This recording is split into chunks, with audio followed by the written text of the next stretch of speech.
एक बड़ा spaceship Galaxy में तैर रहा था। लोग डर के मारे चिल्ला रहे थे और हेल्प मांग रहे थे।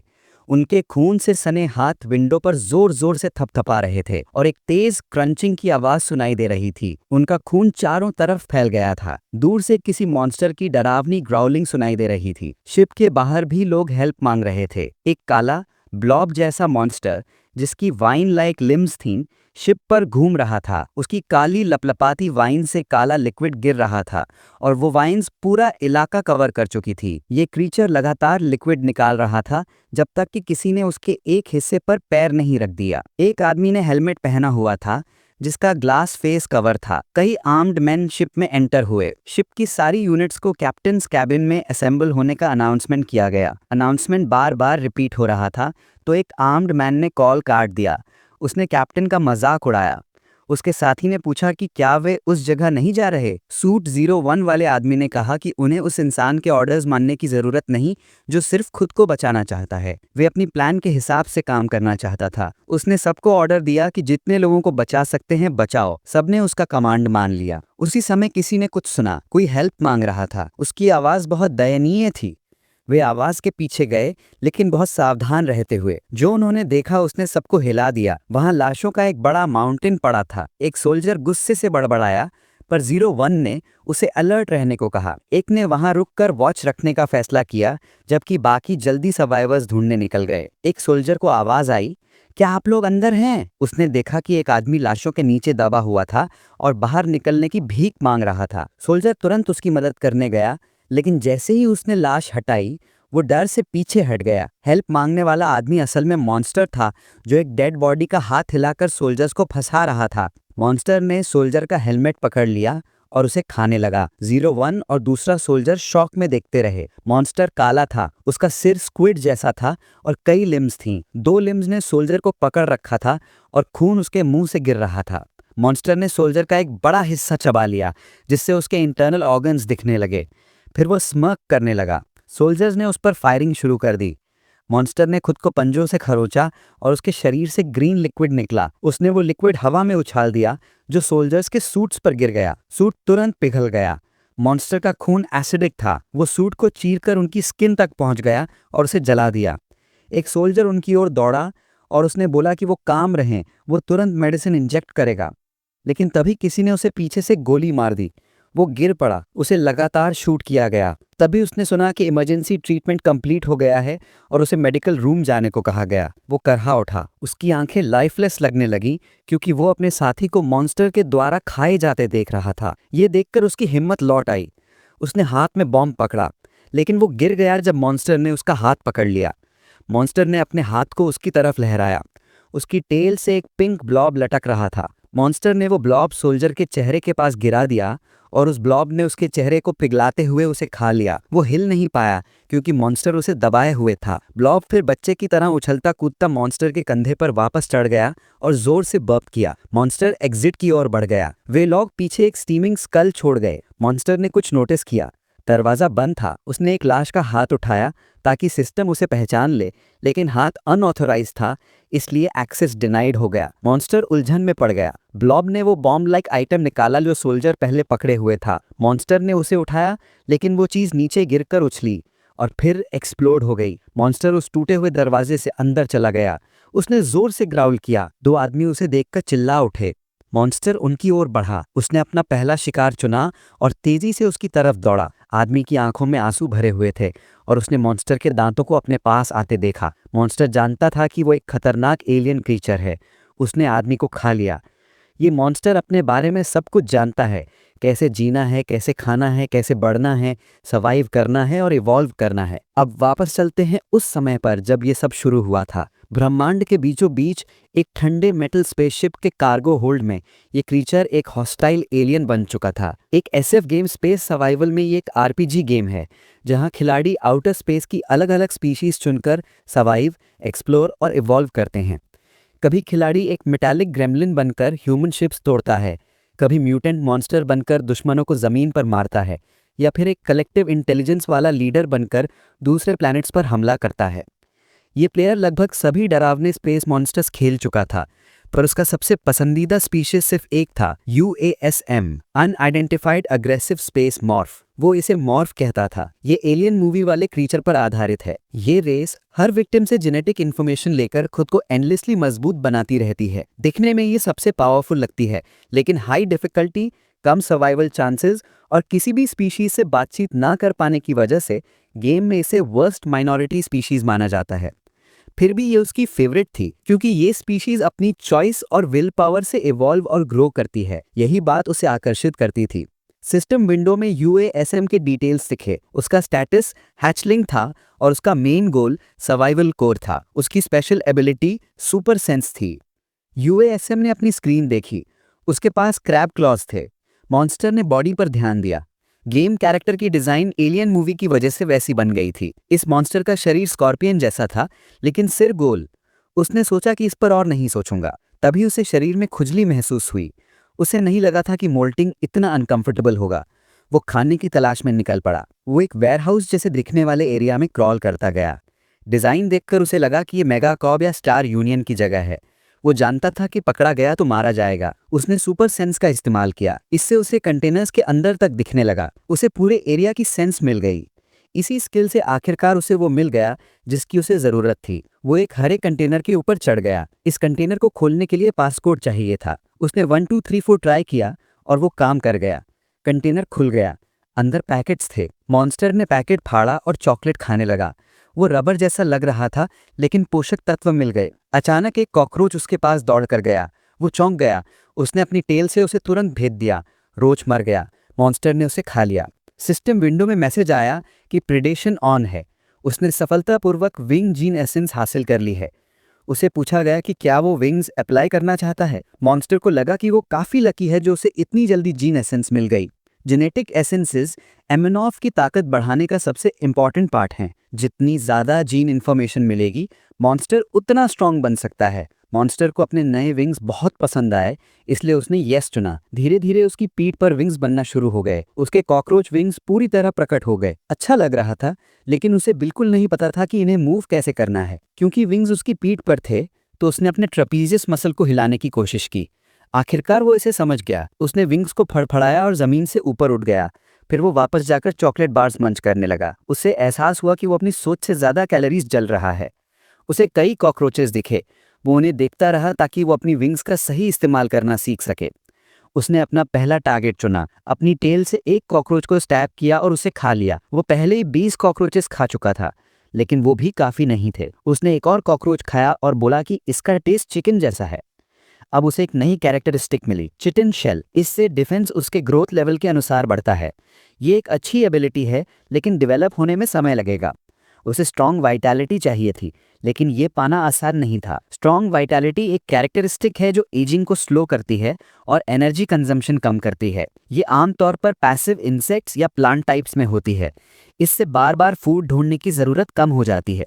ये समझकर मॉन्स्टर ने फैसला किया कि उसे बस और कॉकरोचेस पकड़ने होंगे ताकि वो सर्वाइव कर सके। वो कंटेनर्स के ऊपर उछला ताकि पोजीशन बदल सके। वो ऊंचा कूदा और उड़ते हुए दूसरे कॉकरोचेस को देखता रहा। वो धीरे धीरे एक कॉकरोच के पास पहुंचा और अपनी क्रैब क्लॉ से उसे पकड़ लिया। उसने एक बड़ा बाइट लिया, लेकिन दूसरी रोच भाग गई। वो उसे खोना नहीं चाहता था। स्पीड कंट्रोल न होने के कारण वो क्रैश हो गया। थोड़ा दर्द हुआ, पर वो रुका नहीं। उसका टेल कंटेनर के कोने में घुसा और रोच को स्टैब कर दिया। रोच छटपटाया, फिर भी वो मॉन्स्टर के मुंह में चला गया। चबाते समय क्रंचिंग की तेज आवाज आई। सिस्टम विंडो ने बताया कि प्रेडेशन ऑन है। उसे tough life force gene essence मिल गई।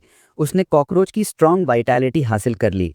सिस्टम ने पूछा कि क्या वो स्ट्रॉन्ग वाइटैलिटी अप्लाई करना चाहता है। उसने यस टैप किया। उसकी लिम्स फूली हुई लगने लगी। उसकी स्किन और मजबूत हो गई। नतीजा देखकर वो खुश हुआ। फिर उसने इधर उधर देखा। इस स्पेसशिप का मालिक मैनकाइंड उसका एनिमी है। दीवारों में आने वाले वाइब्रेशंस और फेंट फुटस्टेप्स से उसने समझ लिया कि उसके पास ज़्यादा समय नहीं है। डार्क फ्यूचर से बचने के लिए उसे हैचलिंग स्टेज को बहुत जल्दी पार करना होगा। इसके लिए उसे कार्गो होल्ड से बाहर अपना क्षेत्र बढ़ाना होगा। ये तो बस शुरुआत थी।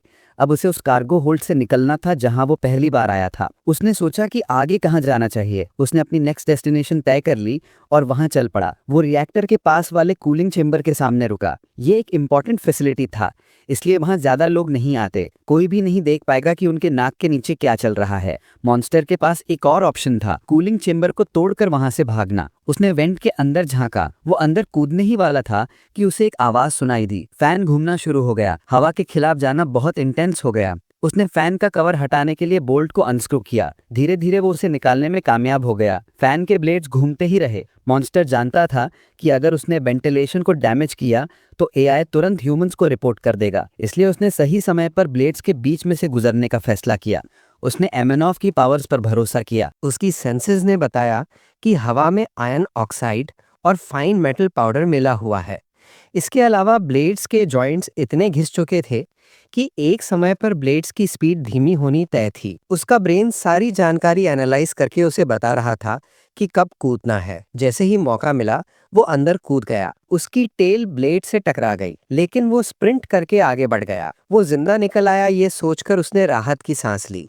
अब आगे क्या? वेंट में क्रॉल करते हुए उसने एक स्पाइडर देखा और उसे खा गया। आखिरकार वो वेंट के अंत तक पहुंच गया। उसे किसी की आवाज सुनाई दी, नंबर 026 के एक्सपेरिमेंट का रिजल्ट कैसा है? दूसरे ने जवाब दिया, अनदर फेलियर। पहला आदमी बोला कि बॉस फिर से उस पर चिल्लाएगा। दूसरे ने कहा कि वे कुछ नहीं कर सकते क्योंकि टेस्ट सब्जेक्ट अर्थ से है और कैप्टन उसे पसंद करता है। मॉन्स्टर ये देखकर दंग रह गया कि यहाँ एक लैब थी। उसे लगा था कि ये सिर्फ एक नॉर्मल स्पेसशिप है। उसने समझा कि ये लोग मेगाकॉर्प हैं। मेगाकॉर्प सोलर सिस्टम में फैला हुआ एक बड़ा ह्यूमन ग्रुप है। सरकार की जगह यहाँ विशाल कॉरपोरेशंस राज करती हैं और ज्यादातर लोग एक्सट्रीम मटीरियलिस्ट होते हैं। गेम में ज्यादातर ह्यूमन रेसेस न्यूट्रल होती हैं, लेकिन मेगाकॉर्प लगभग विलन मानी जाती है। वो सामान्य ह्यूमंस को स्लेव्स में बदल देती है, गेम्स में भी और असलियत में भी। मॉन्स्टर वेंट से उड़कर बाहर निकला। उसने चारों ओर नजर दौड़ाई। उसका रास्ता इस बात पर निर्भर करता था कि ये किस तरह का एक्सपेरिमेंटल शिप है। उसने सेंसेस का इस्तेमाल किया। अगर ये हल्क म्यूटेंट रिसर्च सेंटर है जहां लैंड कॉम्बैट वाले म्यूटेंट सोल्जर्स बनाए जाते हैं, तो मॉन्स्टर को एक स्ट्रॉन्ग बॉडी और कॉम्बैट एबिलिटी मिल सकती है। अगर ये कल्ट टाइप स्पेस एल्व्स पर एक्सपेरिमेंट्स करने की जगह है, तो मॉन्स्टर स्ट्रॉन्ग पाइकिक पावर पा सकता है। व्यक्तिगत रूप से उसे कल्ट वाला ऑप्शन पसंद था, लेकिन उसे शक था कि शुरुआती स्टेज पर साइकिक पावर्स पाना पॉसिबल भी है या नहीं। तभी उसे किसी की हेल्प मांगती हुई आवाज सुनाई दी। उसने दूर से झांक कर देखा। एक राउंड पिंक क्रीचर कैप्सूल में बंद था और दर्द से तड़प रहा था। ये क्रीचर बबल अमीबा कहलाता है। इसकी एबिलिटी है ऑक्सीजन सेविंग, जो अमॉर्फ के लिए बिल्कुल वर्थलेस थी। अमॉर्फ ने सुपर सेंस का इस्तेमाल करके और क्लूज ढूंढे। उसे बिजली की लहरें दिखीं। वो समझ गया कि शायद रिसर्चर्स इसी एक्सपेरिमेंट की बात कर रहे थे। अपनी सुपर सेंस से अमॉर्फ ने पता लगाया कि अगर वो येलो बटन दबा दे तो एक्सपेरिमेंट तुरंत बंद हो जाएगा। उसने बटन दबा दिया। मशीन शट डाउन हो गई। बबल अमीबा ने उसे थैंक यू कहा। अमॉर्फ क्रीचर ने उसे अच्छी जिंदगी जीने की शुभकामनाएं दी, लेकिन तभी उसे एहसास हुआ कि एक ह्यूमन अंदर आ रहा है। वो जल्दी से उड़कर वहां से दूर चला गया। वो ऊपर वाले कैबिनेट पर उतरा। उस रूम का दरवाजा खुला। एक वुमन अंदर आई। उसने अपने पीछे खड़े मैन से पूछा कि एक्सपेरिमेंट नंबर 26 की प्रोग्रेस वो कब दिखाएगा। मैन ने थोड़ा और टाइम मांगा। वुमन ने उसे घूरते हुए कहा कि उसे कंपनी को रिपोर्ट देने के लिए रिजल्ट्स चाहिए, इससे पहले कि वे लोग यहाँ अराइव करें। उसने ये भी कहा कि अगर परफॉर्मेंस नहीं हुआ तो कंपनी उसके एम्प्लॉयमेंट पर फिर से सोच सकती है। मैन ने उससे रिक्वेस्ट की। मिस्टर वी, जो सीनियर रिसर्चर था, उसका नाम सुनते ही कांपने और जोर जोर से पसीना आने लगा। वोमन ने मिस्टर वी से कहा कि उसे उससे बहुत हाई एक्सपेक्टेशंस हैं। उसने मिस्टर वी को बताया कि अगर वो एक्सपेरिमेंट नंबर 26 से एप्टीट्यूड हासिल कर लेता है तो उसका चीफ रिसर्चर बनना कोई प्रॉब्लम नहीं होगा। मिस्टर वी ने पूछा कि आप सच कह रही हैं? वोमन ने हाँ कहा और बोली कि अगर सब कुछ ठीक चला तो वे लोग मार्स के लेवल पर आ सकते हैं। उसने बताया कि मार्स उनके प्रोजेक्ट में बहुत इंटरेस्टेड है। मिस्टर वी ने पूछा कि वो सोनियम देने के बारे में क्या सोचती हैं। ये स्टार यूनियन की बनाई हुई वेकअप ड्रग है। वो कुछ ऐसा था जो उन्होंने पहले यूज नहीं किया था। वुमन ने कहा कि उन्होंने उसके जैसे हर कंपोनेंट को ट्राई किया है, सब कुछ, बस सोनियम को छोड़कर। वो मिस्टर वी की बात से अग्री हो गई और उसे तुरंत एडमिनिस्टर करने का ऑर्डर दे दिया। मिस्टर वी थोड़ा हेजिटेंट था, क्योंकि अगर ये न्यूट्रलाइजिंग एजेंट एब्जॉर्ब नहीं करता तो ये लाइफ सस्टेनिंग प्रॉब्लम बन सकता है। वुमन ने डिमांड की कि उसे तुरंत रिजल्ट्स चाहिए। मिस्टर वी समझ गया, लेकिन कुछ रीजन देना चाहता था। वुमन ने उसे रोकते हुए कहा कि उसे सिचुएशन की सीरियसनेस समझनी चाहिए। मैन कुछ नहीं कर सकता था, इसलिए तुरंत काम पर लग गया। उसने 0.01 mg दिया, फिर धीरे धीरे डोज बढ़ा के 0.03 mg, फिर 0.05 mg किया। बबल अमीबा रिएक्शन दिखाने लगा। जब मिस्टर वी 0.07 mg देने वाला था, वुमन ने उसे रोक दिया। उसने कहा कि अमाउंट को फुलेस्ट तक बढ़ा दो। मिस्टर वी हेजिटेंट था, लेकिन वुमन ने खुद बटन दबा दिया। सारा फ्लूइड बबल अमीबा की तरफ तेजी से बह गया। बबल अमीबा दर्द में चिल्ला रहा था। वो बार बार हेल्प मांग रहा था, लेकिन ये वुमन बस मजा ले रही थी। मॉन्स्टर जो दूर से देख रहा था कुछ नहीं कर सकता था। कुछ देर बाद सब शांत हो गया। वुमन को रिजल्ट इंटरेस्टिंग लगा और उसने कहा कि एक्सपेरिमेंट नंबर 26 पर और एक्सपेरिमेंट्स चलाए जाएं। मिस्टर वी ने पूछा कि क्या ये ठीक रहेगा। वुमन ने हाँ कहा और बोली कि कोई भी नोटवर्दी प्रोग्रेस हो तो उसे बताना। जब वो बाहर जाने लगी उसे कुछ महसूस हुआ। उसने कैबिनेट की तरफ देखा, लेकिन वहां कुछ भी नहीं था। वो रूम से बाहर चली गई। अमोफ सोच रहा था कि क्या बबल अमीबा सच में उसे हेल्प मांग रहा था। उसे अजीब सा महसूस हुआ। उसने फैसला कर लिया कि वो आने वाले कुछ दिनों में उस वुमन को किल कर देगा। मशीन काम कर रहा था। उसमें कई पाइप्स जुड़े हुए थे और सब एक सेंटर होल की तरफ जा रहे थे। अमोफ मॉन्स्टर चबाता रहा। फिर उसने हरी लिक्विड थूकी। उसकी प्रेपरेशंस पूरी हो चुकी थी। उसने अपने सुपर सेंसेस एक्टिवेट किए। वेसल उसे अपने शरीर जैसा महसूस हो रहा था। उसने आसपास ग्रीन फ्लूइड फैला दिया ताकि जब वो अपने सुपर सेंसेस यूज करे तो उसे ये पता चल सके कि दुश्मन कहाँ है, क्या कर रहे हैं और किससे बात कर रहे हैं। 4 दिन अमॉफ बने रहने के बाद उसका नेस्ट पूरा हो गया। नेस्ट पूरा होने के बाद वो बार बार नेस्ट और कार्गो होल्ड के बीच आता जाता रहा और वहां के रोचेस और स्पाइडर्स खाता रहा। इसी बीच वो अपने टारगेट पर भी नजर रख रहा था और जानकारी इकट्ठा कर रहा था। उसे पता चला कि वो वुमन रोज एक ही टाइम पर बाहर जाती है। उस वुमन का नाम किसीरागी यूजीन है। वो वेसल की हेड रिसर्चर है। शिप भले ही कमजोर हो, लेकिन वो सबसे इंपॉर्टेंट आदमी है और अमॉफ की सर्वाइवल के लिए एक बड़ा खतरा। 2 दिन पहले एक एक्सपेरिमेंटल स्पेसिमेन भाग गया था। जब बाकी रिसर्चर्स पैनिक में थे, किसीरागी ने सिर्फ 2 घंटे में एक एक्सक्लूसिव ट्रैकिंग डिवाइस बना लिया और स्पेसिमेन को फिर से पकड़ लिया। अगर स्पेसिमेन वेंट्स में होता तो वो अमॉफ को भी पकड़ लेती, इसलिए उसे जल्द से जल्द किल करना जरूरी था। अमॉफ ने वेंट से झांक कर देखा। किसीरागी की नजर उसकी तरफ घूमी। वहां कुछ नहीं था, लेकिन उसे फिर भी लगा कि कोई उसे देख रहा है। एक सोल्जर ने पूछा कि कोई प्रॉब्लम है। किसीरागी ने कहा कुछ नहीं और वे आगे बढ़ गए। उधर अमॉफ डर के मारे कांप रहा था। बहुत क्लोज कॉल था। अमॉफ ने मन में कहा कि एक ह्यूमन के लिए उसकी सेंस कमाल की है, जैसे पाइकिक पावर हो। पाइकिक पावर कल्ट वालों की खासियत है। टेलीकनीसिस, टेलीपैथी, माइंड कंट्रोल जैसे सुपर पावर। ह्यूमंस में ये बहुत रेयर होता है। कुछ लोग पोटेंशियल लेकर पैदा होते हैं। अमॉफ ने नोट किया कि किसीरागी स्किल्ड है, स्मार्ट है, सेंसिटिव है और उसके साथ हमेशा आर्म्ड मैन होते हैं। वो सोच रहा था कि उसे उसके करीब कैसे जाना चाहिए। अचानक सिस्टम विंडो खुली और एक नया स्किल दिखा, पैरालाइजिंग वेनम। ये अमॉफ के लिए परफेक्ट स्किल था क्योंकि उसका शरीर बहुत वीक है। उसकी टेल में वेनम था और एक ड्रॉप भी किसी अडल्ट को 5 मिनट के लिए गिरा सकती थी। 5 मिनट कम थे, लेकिन उसके लिए काफी थे। लेकिन अमॉफ जानता था कि वो इसे तभी यूज कर सकता है जब किसीरागी अकेली हो। दुर्भाग्य से वो हमेशा सोल्जर्स के साथ रहती है। सोच सोच कर कोई फायदा नहीं था, इसलिए वो फ्रेश एयर लेने निकल पड़ा। वो वेंट से नीचे उतरा और एक कॉर्नर से धीरे धीरे झांक कर देखा।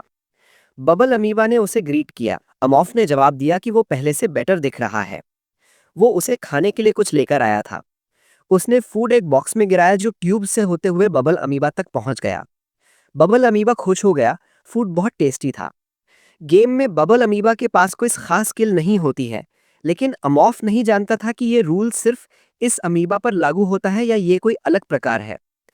अमॉफ को याद आया कि उस वुमन के पास एक कैट भी है। सोचते सोचते उसे लगा कि किसीरागी उस कैट से बहुत अटैच्ड है। वो सोचने लगा कि कैट की डेथ से किसीरागी में कोई वीकनेस दिख सकती है। कैट के पास बॉडीगार्ड्स नहीं थे और वो ज्यादातर बेडरूम में अकेली रहती थी। अमॉफ ने तय किया कि वो कैट को मास्टर को ल्योर करने के लिए यूज करेगा। कैट ने टेल हिलाई और स्ट्रेच किया। अमॉफ वेंट से उसे देख रहा था। उसने कहा कि ये कैट बहुत स्पॉइल्ड है। इसका नाम काइजर है। वो बेड पर लोटपोट हो रही थी। वो बहुत फैट थी क्योंकि उसे बहुत अच्छा खाना मिलता था। यह साबित करता है कि किसीरागी कोई आम इंसान नहीं है। कैट को किल करना आसान लगता था, लेकिन अमॉफ जानता था कि वो अभी यहाँ पर ऐसा नहीं कर सकता। वेंटिलेशन का एंट्रेंस बाहर से बिल्कुल नॉर्मल दिख रहा था, लेकिन अंदर से सुपर सेंसेस से देखने पर वहां हर जगह लेजर लाइट्स थीं। एक गलत मूव और एआई तुरंत अलार्म बजा देती। अमॉफ इरिटेशन में अपनी टेल पटकता रहा, क्योंकि उसकी लिमिट खत्म हो चुकी थी। अब वो और कुछ नहीं कर पा रहा था। नॉइज सुनकर कैट की नींद खुल गई। वो वेंट की ओर दौड़कर आई और उसे स्क्रैच कर दिया। इससे अलार्म ट्रिगर हो गया। सोल्जर्स तुरंत अंदर आए, लेकिन जब उन्होंने देखा कि फिर से कैट वेंट स्क्रैच कर रही है, वो डिसअपॉइंटेड हो गए। एक सोल्जर ने तो यहाँ तक कह दिया कि इस कैट को किल कर देना चाहिए। उधर अमॉफ अपनी जान बचाकर छिपने की कोशिश कर रहा था। उसे पछतावा हुआ कि उसने टेल हिलाकर कैट को अट्रैक्ट कर दिया। फिर उसे अचानक कुछ समझ आया। एक बोर्ड कैट, थोड़ा स्टिमुलेशन और गार्ड्स की रिएक्शन। अमॉफ हल्का सा स्मर्क किया। अब उसे समझ आ गया कि सिचुएशन को कैसे हैंडल करना है। कैट फिर से बेड पर रोलिंग कर रही थी। तभी उसे वेंट से रसलिंग साउंड सुनाई दी। वो पास आई और एक कॉकरोच देखा। उसकी आईज चमक उठी। कैट ने पॉज वेंट पर रखे और कवर धक्का खाकर खुल गया। कैट तुरंत वेंट के अंदर चली गई। अलार्म फिर से ट्रिगर हो गया। सोल्जर्स ने इस बार चेक करना जरूरी नहीं समझा।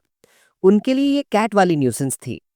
उन्हें लगा कि कैट कहीं भाग नहीं सकती क्योंकि वो डोर पर गार्ड कर रहे हैं। लेकिन कैट उस कॉकरोच के पीछे पीछे वेंट के एंड तक पहुंच गई। उसे बाहर निकलने का रास्ता दिखा। वो नीचे उतरने ही वाली थी, तभी एमॉर्फ पीछे से कूदा और अपनी टेल से उसकी बैक पर स्ट्राइक कर दिया। कैट बहुत दर्द में थी। वो बुरी तरह तड़पने लगी, जैसे उसे सांस नहीं आ रही हो। एमॉर्फ ने कैट को डेवावर कर लिया। एक जोरदार क्रंच की आवाज आई। वो खुशी से चबाने लगा। खाना स्वादिष्ट था। Cat lovers, it's fiction. Kaiser को एक आरआईपी दे दो कमेंट्स में। Back to the recap.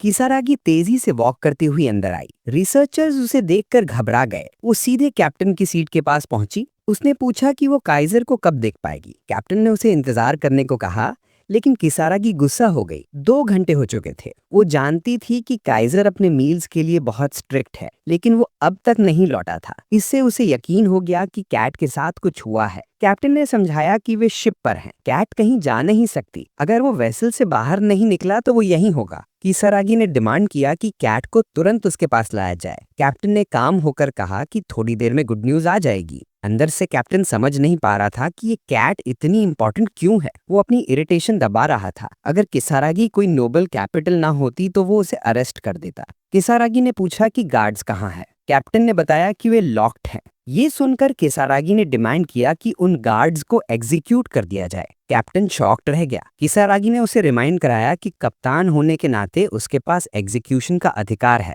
Captain ने समझाया कि इतनी छोटी बात पर एग्जीक्यूशन देने से सोल्जर्स डर जाएंगे। किसारागी उसकी बातों पर और ट्रिगर हो गई। उसे लगा कैप्टन सिचुएशन को हल्के में ले रहा है। कैप्टन ने अपने शब्द सुधारते हुए कहा कि ऐसा आदेश तब देना चाहिए जब पूरी तरह सर्च हो जाए। सोल्जर्स भी अब इरिटेटेड हो चुके थे। किसारागी ने कैप्टन को फिर रिमाइंड कराया कि ये सिचुएशन सोल्जर्स की गलती से हुई है। वे अपना काम ठीक से नहीं कर पाए। कैप्टन डर गया और मान गया कि वो पूरी तरह सिचुएशन से वाकिफ है। उसने कहा कि वो सोल्जर्स को फिर से डिसिप्लिन करेगा। किसारागी संतुष्ट नहीं थी, लेकिन उसने अपने गुस्से को रोकने की कोशिश की। वो वहां से चल दी और कैप्टन को चेतावनी दी कि वो 2 घंटे में वापस आएगी। अगर तब तक कैट नहीं मिली तो उसने धमकी दी कि कैप्टन अपनी पोस्ट से रिजाइन कर दे। वो गुस्से में बाहर निकल गए। कैप्टन ने अपने फ्रस्ट्रेशन में मेज पर मुक्का मारा। वो सोच रहा था कि ये कैट आखिर गई कहाँ। उधर एमॉर्फ ऊपर वेंट से सब देख रहा था। उसके मन में केवल एक बात थी, कैट अब सिर्फ उसके पेट में है। अब एमॉर्फ को एक नया कैरेक्टरिस्टिक मिला था,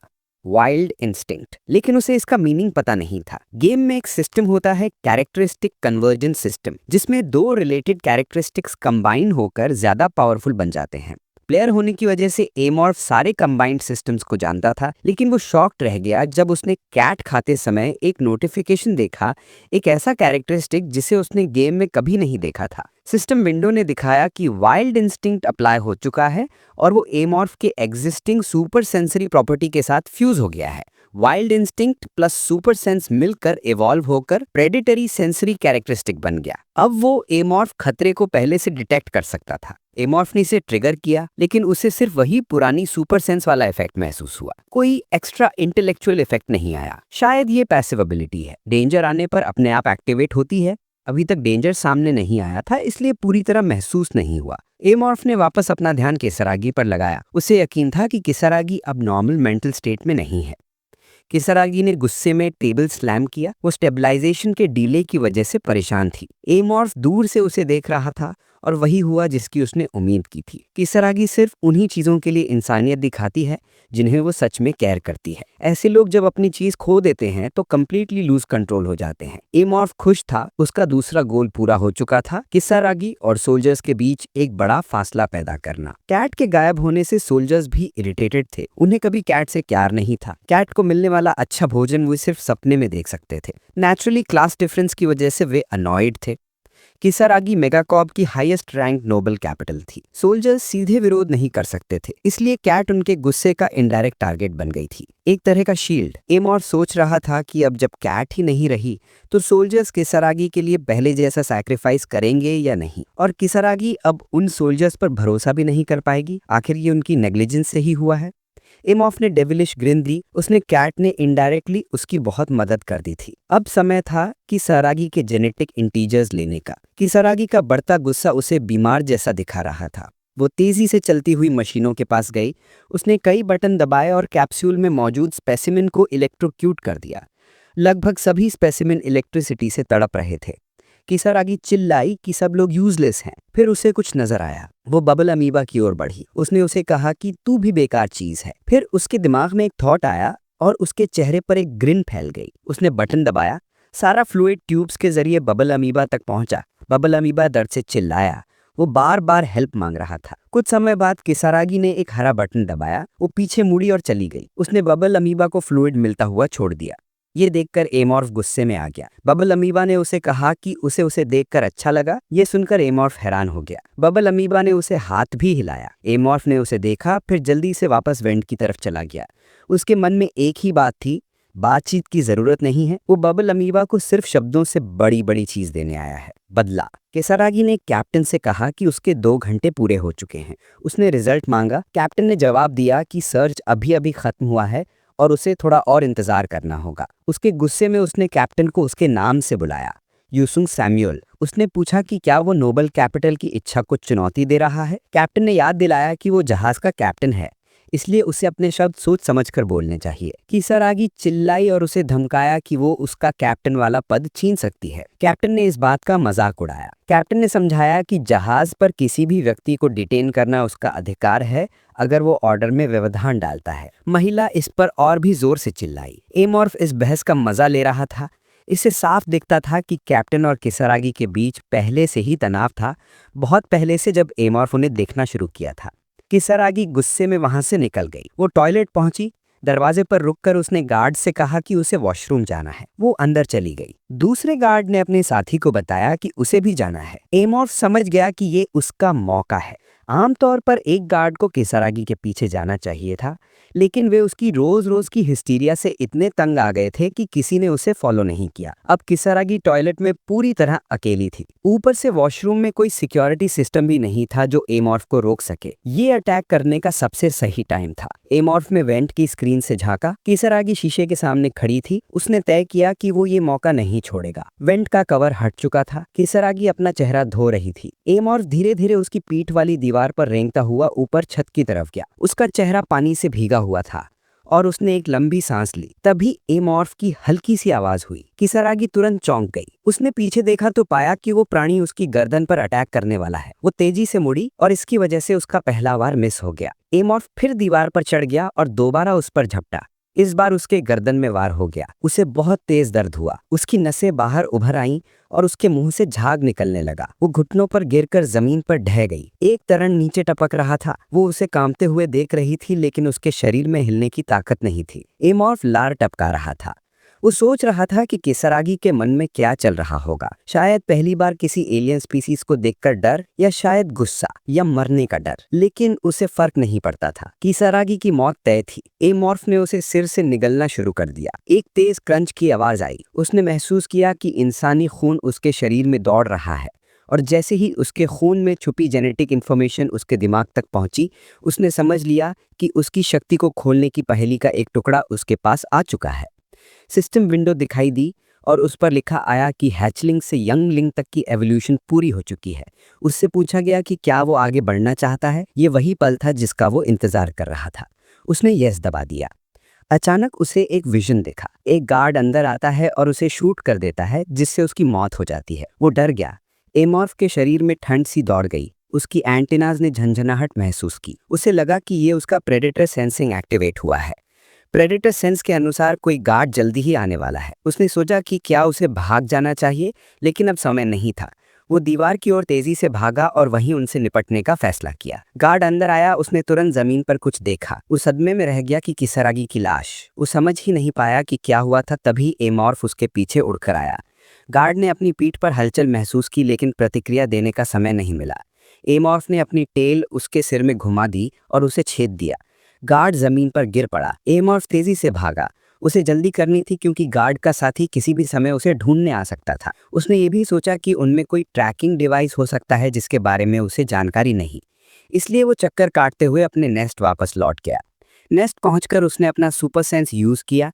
उसने सारे पैरामीटर्स चेक किए और एवोल्यूशन शुरू कर दी। तभी प्रक्रिया शुरू हुई। एमॉर्फ का शरीर झटके से हिला। उसके क्रैब क्लॉज से कोई तरल बहने लगा। फिर उसका पूरा शरीर पिघलकर ढहने लगा, यहाँ तक कि उसका चेहरा भी ढक गया। एक बड़ा नया शेल बनने लगा। अब उसका शरीर पहले से ज्यादा भारी लग रहा था।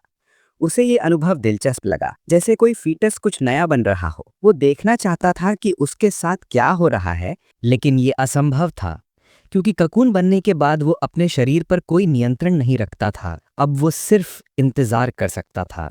काफी अंधेरा समय बीता। आखिरकार रोशनी फिर से दिखाई दी। ट्यूबों से हरा तरल नीचे गिर रहा था, जो ककून पे गिरते ही उसे तोड़ने लगा। वो धीरे धीरे बाहर निकला। वो खुद को संभालते हुए बाहर आया और जमीन पर उतर गया।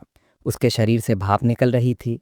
अब उसके क्रैब क्लॉज की जगह 4 उंगलियां बन चुकी थीं। उसके दांत और तेज हो गए थे और अब उसका रंग काला था और वो 2 पैरों पर खड़ा हो सकता था। एमॉर्फ ने खुशी में एक जोरदार दहाड़ मरी। एक और एवोल्यूशन पूरी हो चुकी थी। दूसरी तरफ कैप्टन ने पूछा कि क्या वो मौत का कारण पहचान पाए हैं। मिस्टर वेई ने बताया कि हेड रिसर्चर की मौत उसके गले पर हुए हमले से हुई है।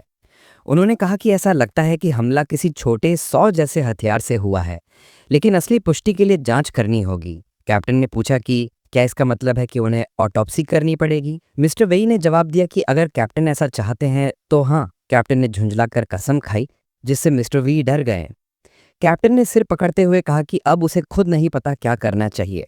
उसने हेड सिक्योरिटी से मैनहंट की स्थिति पूछी। हेड सिक्योरिटी ने बताया कि उन्होंने जहाज के सारे कैमरे चेक किए, लेकिन कोई भी अजीब चीज नहीं मिली। जो गार्ड मुख्य संदिग्ध है, उसे पूछताछ के लिए पकड़ा हुआ है। कैप्टन ने पूछा कि क्या हेड सिक्योरिटी सोचते हैं कि वही गार्ड असली अपराधी है। हेड सिक्योरिटी ने कहा कि उनकी जानकारी के अनुसार ये बहुत कम संभावना है। कैप्टन ने आदेश दिया कि जैसे ही कोई रिजल्ट मिले उसे तुरंत रिपोर्ट किया जाए। उसने खाली कुर्सी की ओर देखा और कहा कि आप सबने सुना ही होगा कि कुछ देर पहले लैब में क्या हुआ। कैप्टन ने सबको बताया कि उनकी टीम का एक बहुत ही प्रॉमिसिंग टैलेंट हेड रिसर्चर के आदेश नहीं मान पाया और उसकी सजा ये हुई कि उसका दिमाग निकालकर एक कांच के टैंक में तैरने के लिए डाल दिया गया। अगर आदेश ना मानने वालों का ये हाल होता है तो किसी नोबल कैपिटल की मौत में जो भी शामिल होगा उसका क्या अंजाम होगा, कैप्टन सोच भी नहीं सका। ये सुनकर सबके रोंगटे खड़े हो गए। कैप्टन ने जोर देकर कहा कि अगर वो उसी टैंक वाले आदमी के पीछे नहीं जाना चाहते तो उन्हें जल्द से जल्द आंसर्स चाहिए। एक आदमी ने सुझाव दिया कि कवर अप कर देते हैं, कह देंगे कि ये एक एक्सपेरिमेंटल एक्सीडेंट था। एक बूढ़े आदमी ने उसे डांट दिया। वो जहाज का क्रू लीडर था। पुराने आदमी ने कहा कि जहाज पर इतने ज्यादा रिसर्चर्स हैं, कोई भी इस कहानी पर यकीन नहीं करेगा। क्रू लीडर ने पलटकर कहा कि वो बदतमीज हो रहा है और उसे ताना मारा कि इसी एटीट्यूड की वजह से वो अब तक मिडिल कैपिटल ही है। एक और बूढ़े आदमी ने सुझाव दिया कि कह देते हैं कि किसारगी को जहर दे दिया गया था, लेकिन एक आदमी ने साफ मना कर दिया क्योंकि जहर की कहानी आएगी तो दोष उन्हीं पर आएगा। बूढ़ा आदमी इस पर गुस्सा हो गया और टेक लीडर से भिड़ गया। बात इतनी बढ़ गई कि दोनों की लड़ाई मुक्केबाजी में बदल गई। तभी एक मध्यम उम्र का आदमी चिल्लाया, चुप हो जाओ, लड़ाई से हालात और खराब होंगे। सब रुक गए। उस आदमी ने कैप्टन को बताया कि वे अभी प्लैनेट C08 के पास हैं। कैप्टन ने पूछा कि तो आदमी ने समझाया कि C08 स्पेस डॉग्स का इलाका है। कैप्टन ने पूछा कि क्या तुम कहना चाहते हो कि हेड रिसर्चर की मौत उन प्राणियों की वजह से हुई। आदमी ने हाँ कहा और एक कहानी गढ़ी। वे कह सकते हैं कि उन्हें स्पेस डॉग्स ने एम्बुश किया और वे उसे बचाने का मौका नहीं पा सके। कैप्टन इस बारे में सोचने लगा। स्पेस डॉग्स वे प्राणी हैं जो अंतरिक्ष में घूमते रहते हैं, लूटमार करते हैं और मेगा के दुश्मन माने जाते हैं। वे फ्लीट कॉम्बैट में एक्सपर्ट हैं, यहाँ तक कि अनुभवी सैनिकों वाली बैटलशिप्स भी उनसे लड़ते हुए नुकसान झेलती हैं। कैप्टन ने सोचा, अगर बड़ी बैटलशिप घायल हो जाती हैं तो उनकी छोटी रिसर्च शिप का क्या हाल होगा? स्पष्ट था, शून्य चांस, अधिकतम नुकसान होगा और कई एक्सीडेंट्स हो सकते हैं। अगर वे रिपोर्ट दें कि उन्हें स्पेस डॉग्स ने अटैक किया तो वे हेड रिसर्चर की मौत को कवर कर सकते हैं। ये बुरा प्लान नहीं था, लेकिन कैप्टन ने समझाया कि उनकी हथियार प्रणाली स्पेस डॉग्स के मुकाबले कुछ भी नहीं है। तब उस आदमी ने कहा कि वो पुराने दिनों से कुछ लोगों को जानता है जिन्हें वो कांटेक्ट कर सकता है। ये सुनकर सबका चेहरा उतर गया। ये बात सुनकर कैप्टन का सर और दर्द होने लगा, क्योंकि वो आदमी देखने में बिल्कुल ऐसा नहीं लगता था जो स्पेस पायरेट से दोस्ती रखता हो। कैप्टन ने पूछा कि कितना कॉस्ट आएगा? उस आदमी ने जवाब दिया कि उन्हें कम से कम 1 मिलियन क्रेडिट्स लगेंगे। कैप्टन ने दांत भींच लिए। आदमी ने समझाया कि स्पेस डॉग्स इतनी आसानी से किसारागी जैसे टारगेट को पकड़ नहीं सकते, इसलिए पायरेट्स का इतना बड़ा अमाउंट मांगना रीजनेबल है, क्योंकि रिस्क बहुत बड़ा है। कैप्टन ने कहा कि वो पैसे अरेंज कर देगा, लेकिन आदमी को सुनिश्चित करना होगा कि सब कुछ परफेक्टली हो। फिर कैप्टन खड़ा हुआ और सबको बताया कि वो अथॉरिटी क्राइसिस टीम मैनेजर को सौंप रहा है और मीटिंग खत्म है। मिस्टर नईन ने पूछा कि वो बॉडी के साथ क्या करने वाले हैं। कैप्टन ने जवाब दिया कि बॉडी को यहीं रखो, हम इसे स्पेस डॉग्स को हैंडओवर करेंगे, कोई इसे टच नहीं करेगा। उधर एमॉर्फ के शरीर से स्टीम निकल रही थी। उसे साफ महसूस हो रहा था कि अब यंगलिंग बनने के बाद सब कुछ अलग है। पहले उसका प्लान था एनिमीज की नज़र से बचना, लेकिन अब हंटिंग और सर्वाइवल दोनों बराबर ज़रूरी हो गए थे। सर्वाइवल लगभग कंप्लीट थी, अब उसे नेक्स्ट स्टेप के बारे में सोचना था। उसने सोचा कि अब मेरा नेक्स्ट गोल क्या होना चाहिए। सिस्टम विंडो में देखा कि उसकी फर्स्ट एवोल्यूशन सक्सेसफुल हो गई है, यानी वो सच में यंगलिंग बन चुका है। एमएफ की एवोल्यूशन टोटल 6 स्टेजेस में होती है। Number 1 hatchling, number 2 youngling, number 3 juvenile, number 4 sub adult, number 5 adult, number 6 ascension. Ascension तक पहुंचने का मतलब है कि उसने गेम क्लियर कर लिया। अगर एमॉर्फ गेम में असेंड हो गया तो उसके स्पीशीज से जुड़े सारे सीक्रेट्स रिवील हो जाएंगे, कहाँ से आए, कौन है, सब कुछ। रियल लाइफ में भी यही होगा। प्रॉब्लम यह है कि एंडिंग तक पहुंचना बेहद मुश्किल है। केवल लगभग 20 लोग ही किसी स्पीशीज की एंडिंग देख पाए हैं, और ये प्लेयर एमॉर्फ की एंडिंग देखने वाला अकेला इंसान है। एमॉर्फ ने स्क्रीन की तरफ देखा। यंगलिंग स्टेज से कई टाइप्स अनलॉक हो सकते थे। उसने अपनी कैरेक्टरिस्टिक्स देखी और अंदाजा लगाया कि उसका टाइप शायद फिजिकल स्ट्रेंथ होगा। सिस्टम ने पूछ लिया कि क्या वो पोटेंशियल टाइप्स देखना चाहता है। उसने यस दबाया। जैसा उसने सोचा था, फिजिकल स्ट्रेंथनिंग के ज्यादातर कंडीशंस पूरे थे।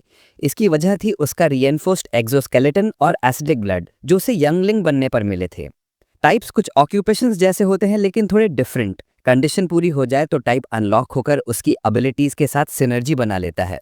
सिस्टम विंडो ने दिखाया कि 2 टाइप स्पेशलाइज हो सकते हैं, physical strengthening 6 out of 10, super power enhancement 1.5 out of 3। वो सोचने लगा कि ये 0.5 कहाँ से आया। 1 तो प्रेडेटर सेंसिंग जैसा लग रहा था, लेकिन उसके पास ऐसी एबिलिटी नहीं थी क्योंकि उसने सारे बग्स और कैट खा लिए थे।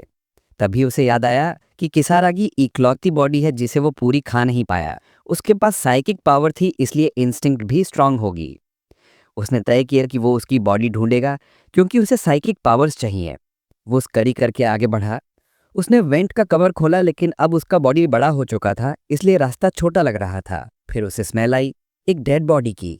वो स्मेल को फॉलो करता हुआ आगे बढ़ा और वेंट के नीचे पहुंचा। नीचे मॉर्चुरी था, जहां सारी बॉडीज रखी हुई थीं। इसे देखकर वो इंस्टेंटली सलाइवेट करने लगा। नीचे एक आदमी बैठा था, हेडफोन्स लगाकर म्यूजिक सुन रहा था। वो आदमी बिग स्क्रीन पर काम में बिजी था। तभी उसे एक अजीब स्मेल आई। वो उस डायरेक्शन में गया जहां से स्मेल आ रही थी। जो उसने देखा वो चौंक गया। जमीन में एक बड़ा होल था, क्योंकि ग्राउंड एसिड से पिघल गई थी। उसे पता भी नहीं था कि एमॉर्फ उसके ठीक ऊपर था। वो ये सोचकर कंफ्यूज था कि ये एसिडिक सॉल्यूशन आया कहां से। उसने सिक्योरिटी को कॉल करने का फैसला किया, लेकिन जैसे ही वो मुड़ा, एमॉर्फ का मुंह उस पर झपट चुका था। एमॉर्फ ने उसके सिर के साइड में उसकी खोपड़ी में स्ट्राइक कर दिया। वो तुरंत मर गया और जमीन पर गिर गया। फ्रीजर से बॉडी बाहर निकाली गई। एमॉर्फ ने कपड़ा हटाया। नीचे किसारगी की बॉडी थी। उसने कहा, किसारगी बिल्कुल वैसी ही दिख रही है जैसी वो मरते समय दिखती थी। एक नोबल प्राइम की बॉडी को कोई कभी टच नहीं करता। एमॉर्फ को ये अजीब लगा कि वो चाहे कितने भी लोगों को मार रहा है, उसे कोई गिल्ट नहीं महसूस होता। कहते हैं कि इंसान अपने वातावरण जैसा बन जाता है।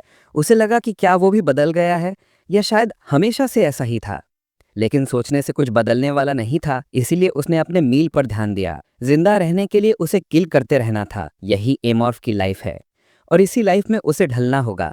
जब लोग मरते हैं, उनका शरीर नेचर में वापस चला जाता है और एब्जॉर्ब हो जाता है। उसे अचानक क्यूरियोसिटी हुई कि क्या वो नेचर का पार्ट बन जाता है जब वो इन बॉडीज को एब्जॉर्ब करता है।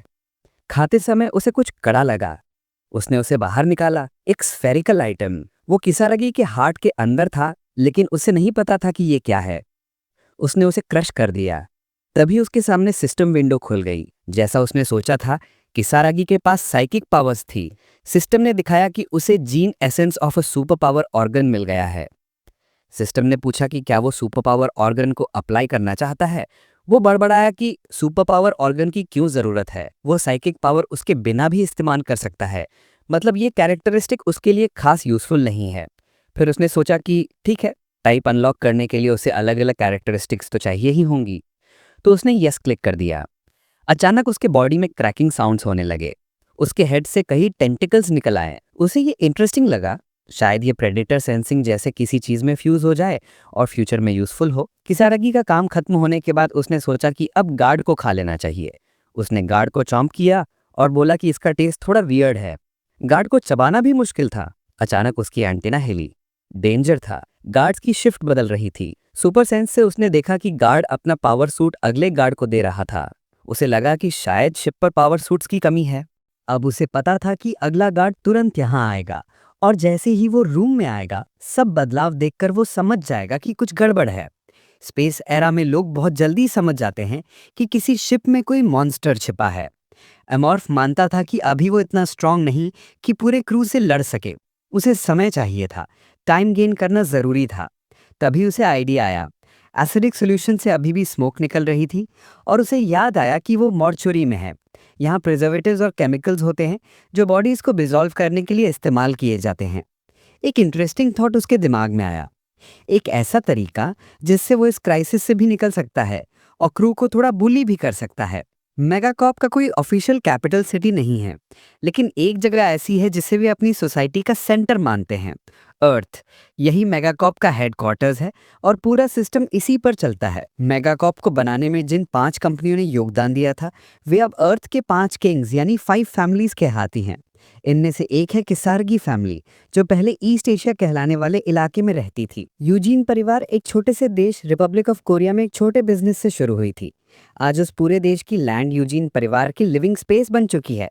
वहाँ छोटे ट्रैवल ट्रेन्स, मैगलेव ट्रेन्स और इंटरनल इकोसिस्टम के लिए एक आर्टिफिशियल सन भी है। और निश्चित रूप से यूजीन परिवार के लोग और उनके लाखों टूल्स जो बिना सवाल पूछे ओबे करते हैं। खेतों के बीच एक घर था। एक आदमी मिट्टी जोत रहा था और अपना काम खुशी से कर रहा था। इसी दौरान 2 आदमी उसका इंतजार कर रहे थे। वो खड़ा हुआ और बोला कि उसने अपने गार्ड और बटलर को बहुत देर इंतजार करवा दिया। बटलर ने गार्ड को इशारा किया कि बात बताओ। बूढ़े आदमी ने पूछा कि क्या बात है। गार्ड ने कहा कि ये उसकी ग्रैंड डॉटर के बारे में है। बूढ़े आदमी ने पहचान लिया कि ओ, मेरे तीसरे बेटे की डॉटर। वो खुश होकर बोला कि किसारगी की क्या खबर है। गार्ड ने बताया कि किसारगी का सिग्नल डिवाइस नष्ट हो गया है।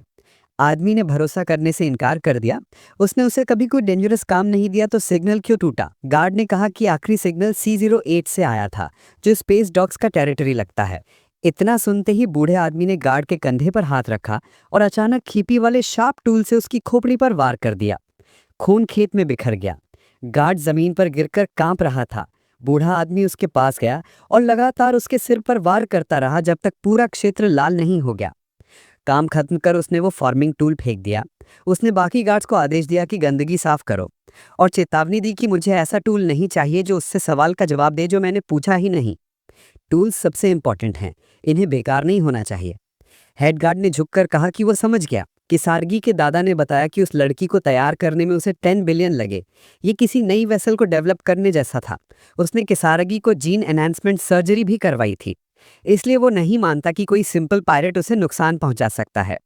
अब वो सोचने पर मजबूर हो गया कि आखिर किसने हिम्मत की यूजीन फैमिली की डार्लिंग को छूने की। उसने बटलर से पूछा कि क्या कैप्टन का नाम यूसोंग सैमुअल था। उसे पता था कि सैमुअल फैमिली टाइटन से है और असर्टेन फैमिली उनकी तरफ इंटरेस्टेड रहती है, लेकिन ये असर्टेन फैमिली नहीं हो सकती। उनका हेड तो कायर है, यूजीन फैमिली को चैलेंज करने की उनमें हिम्मत नहीं है। उसने बटलर से राय पूछी। बटलर ने कहा कि ये टीएनसी का काम हो सकता है। दादा ने भी यही सोचा था। टीएनसी और असर्टेन फैमिली जुपिटर के अधिकारों के लिए लड़ते दिखते हैं, लेकिन असल में वो दोनों एक टीम है। असर्टेन फैमिली की इनकम टीएनसी से आती है। किसारगी के दादा ने कहा कि वो चालाक कमीना जरूर बोर्ड ऑफ डायरेक्टर्स में उनकी जगह पाने की कोशिश कर रहा है। बटलर ने कहा कि टीएनसी के हेड चैम्बरलेन वो उनकी सीईओ पोजीशन छीनना चाहता है। दादा ने हंसकर कहा कि वो लड़का उससे डरता है, तभी सीधा उस पर वार किया, लेकिन वो हंसी तुरंत गंभीर एक्सप्रेशन में बदल गई। उसने तय कर लिया था कि अब वो पहले हमला करेगा, क्योंकि उनके पास अब ऐसा करने की पूरी वजह है। उसने बटलर को कहा कि ये खबर पूरे परिवार में फैला दे। फिर उसने बटलर को आदेश दिया कि C08 के पास उसका जो अंडरकवर शैडो है उससे संपर्क करे और उसे ये मामला संभालने को कहे। बटलर ने आदेश मान लिया, लेकिन अंदर ही अंदर उसे पता था कि अब खून खराबा होने वाला है। किसारगी के दादा ने आदेश दिया कि यून सैमुअल और जो भी लोग उसके साथ जुड़े हों, सबको उसके सामने लाया जाए। उसने कहा कि उसकी प्रॉपर्टी को नुकसान पहुंचाने वाला कोई भी इंसान मरने लायक है। उसका चेहरा डरावना हो गया था। स्पेसशिप पर वापस दरवाजा खुला और धुआं बाहर आ गया। यंग सैमुअल गुस्से से कांप रहा था। वो चिल्लाया कि आखिर हुआ क्या है। अंदर की लाशें केमिकल्स की वजह से पूरी तरह जल चुकी थी। पहले गार्ड्स ने कैप्टन को रिपोर्ट दिया था कि अंदर से धुआं निकल रहा है। जब उन्होंने देखने की कोशिश की तो अंदर आग लगी हुई थी। गार्ड्स ने बताया कि वो अंदर जाना चाहते थे, लेकिन नियम के अनुसार सिर्फ डॉक्टर्स को ही अंदर जाने की अनुमति थी। डॉक्टर्स ने जली हुई लाशें साफ की। कैप्टन समझ नहीं पा रहा था कि एक रूम है जिसमें सिर्फ डेड बॉडीज थी, वहां आग कैसे लग सकती है। मिस्टर वेई ने एक लाश देखी और उसकी उंगली में एक रिंग देखी। उसे लगा कि ये कोई लेट नाइट वर्कर की लाश होगी। फिर उसे अचानक कुछ समझ आया। उसने पूछा कि क्या इसके अलावा और भी लाशें हैं। रिसर्चर ने कहा कि सिर्फ यही बॉडीज मिली हैं। मिस्टर वेई को लगा सब बर्बाद हो गया। वो बोला कि ये पॉसिबल नहीं है। कैप्टन ने पूछा कि समस्या क्या है। मिस्टर वेई ने कहा कि तुरंत लीडर्स की मीटिंग बुलानी पड़ेगी, क्योंकि मामला बहुत बड़ा है। मीटिंग में सब हैरान रह गए जब पता चला कि रिसर्च लीडर और गार्ड की लाशें गायब हैं।